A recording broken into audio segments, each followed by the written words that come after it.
Bienvenida al módulo Liderazgo y Resolución de Conflictos en el Ámbito Político y Social, de las Escuelas de Líderes Políticas del Servicio Nacional de la Mujer y la Equidad de Género, ejecutadas por la Asociación de Municipalidades de Chile, AMUCH. Hola a todas y a todos, mi nombre es Karin Floimovich y siguiendo con la Escuela de Líderes Políticas y con el módulo de Liderazgo y Resolución de Conflictos en el ámbito político y social, pasaremos a revisar ahora el contenido 4, que tiene que ver con liderazgo y formación de equipos directivos, lo que es una discusión y lo que es una negociación. Los temas que vamos a abordar en este contenido son principalmente la conformación de los equipos de trabajo, luego en qué consiste un conflicto y sus características, y por último, cómo podemos pasar del conflicto a la negociación.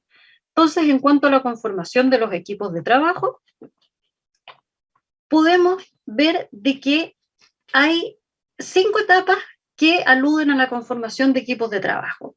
Por un lado está la primera, que es el forming, que tiene que ver con personas que entran al equipo e intentan destacar. Esa es como su mayor motivación. Luego una segunda etapa que se la ha denominado storming, que quienes integran se enfrentan para adquirir posiciones de poder. Luego en una tercera etapa denominada norming, tiene que ver con conflictos, indiferencias comienzan a disminuir y aumentan los acuerdos y los consensos.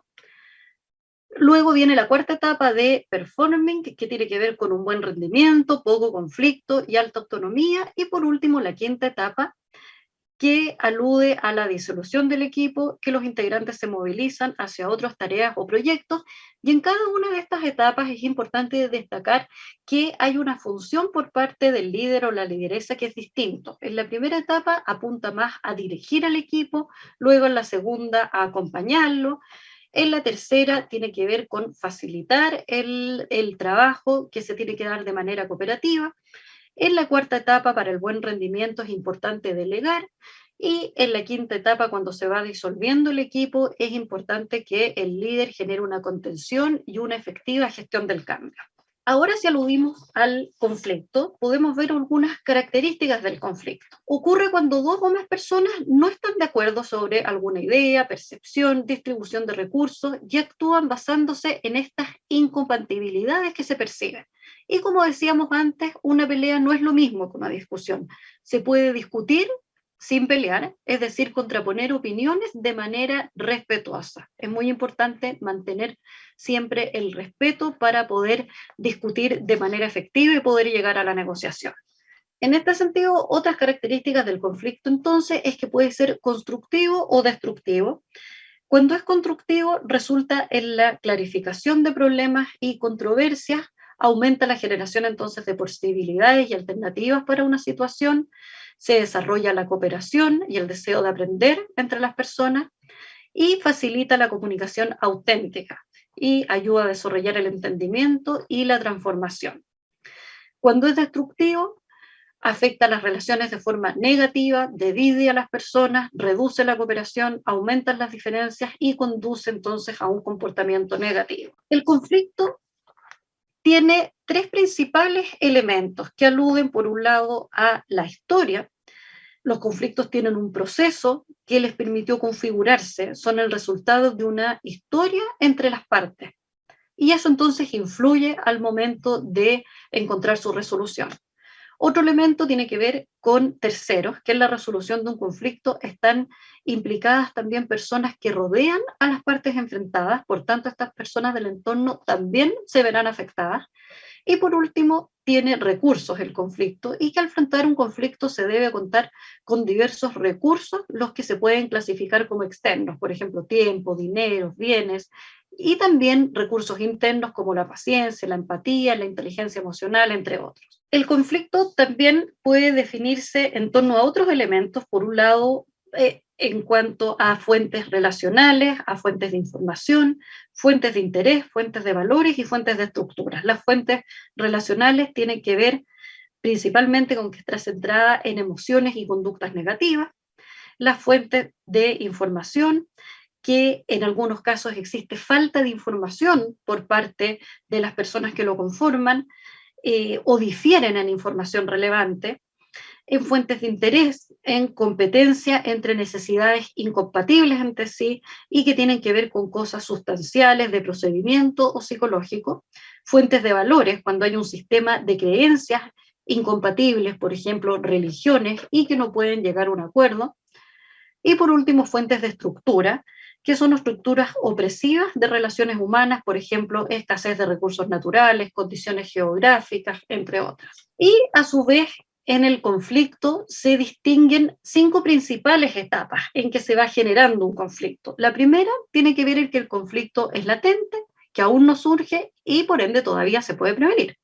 La segunda etapa ya se empieza a percibir el conflicto, las partes sienten un malestar, pero aún no toman posición y por ende también se puede prevenir aún.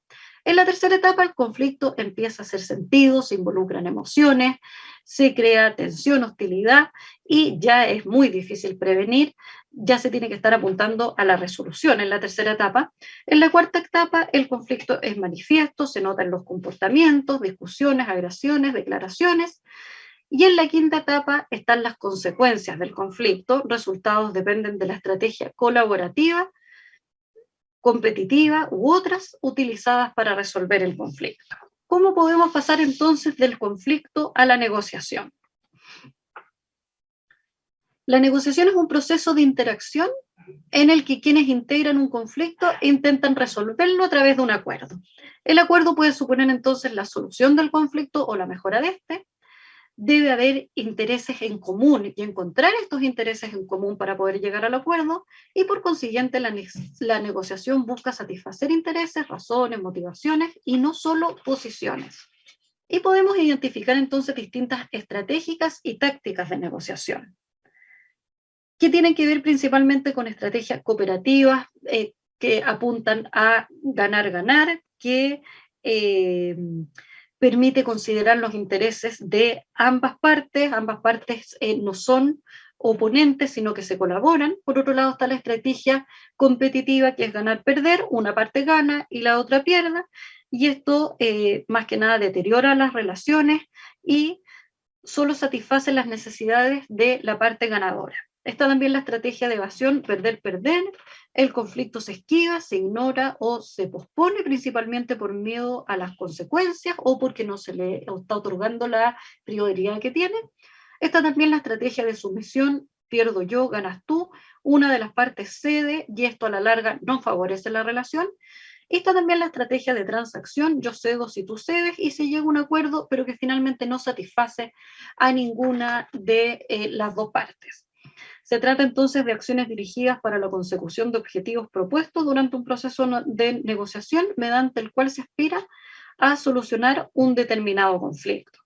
Y en este sentido podemos ver entonces que estas distintas estrategias perjudican o favorecen a una de las dos partes, pero también tiene consecuencias en la relación a largo plazo. Y algunas tácticas para cada estrategia tiene que ver con, son 5 las principales. Una es la estrategia de evasión, que tiene como táctica disminuir la importancia del conflicto y exagerar la normalidad. Está la estrategia competitiva, que es mostrar desinterés en el vínculo. La estrategia cooperativa, que tiene como táctica definir la situación como un problema compartido y colaborativo. La de sumisión, que es mostrar comprensión y valorar la relación. Y por último, la de transacción, que es el realizar concesiones y valorar la relación. Y también es importante planificar una negociación. ¿Qué debemos considerar al momento de planificar una negociación? Por un lado, la relación entre ambas partes y por otro, el resultado. Si la relación es relevante para lo que se está discutiendo, lo que se está poniendo en juego, es necesario negociar. Una negociación exitosa puede ser un fracaso si se daña la relación. Siempre se tiene una expectativa del resultado cuando estamos pensando en el resultado de una negociación y por ende se debe evaluar entonces su importancia en términos tangibles o intangibles. También es muy importante considerar la ética en la negociación, que se entiende la ética como el conjunto de normas morales que regulan cualquier relación o conducta humana, sobre todo en un ámbito específico, y hay 4 principales éticas que debemos tener en mente, que tiene que ver con la ética del deber, que es el apegarse a las leyes y consensos sociales, la ética del contrato social, que es la elección de la acción, se basa en las normas que ha acordado un grupo en concreto. La ética del resultado final implica elegir una línea de acción en relación al resultado que se espera lograr. Y por último, la ética personal, en donde la rectitud de la acción se basa en los estándares morales propios. Cada una de estas éticas prima según el contexto. Por ejemplo, en contexto político, prima la ética de las leyes y la probidad en relación al resultado final. Es fundamental la honestidad para la credibilidad. Y en el caso de liderar un municipio, por ejemplo, es fundamental la ética del contrato social. Muchas gracias por asistir a este módulo y vamos a continuar con el contenido 5, que es el penúltimo módulo de este espacio. Programa Mujer y Participación Política, Servicio Nacional de la Mujer y la Equidad de Género, Asociación de Municipalidades de Chile, AMUCH.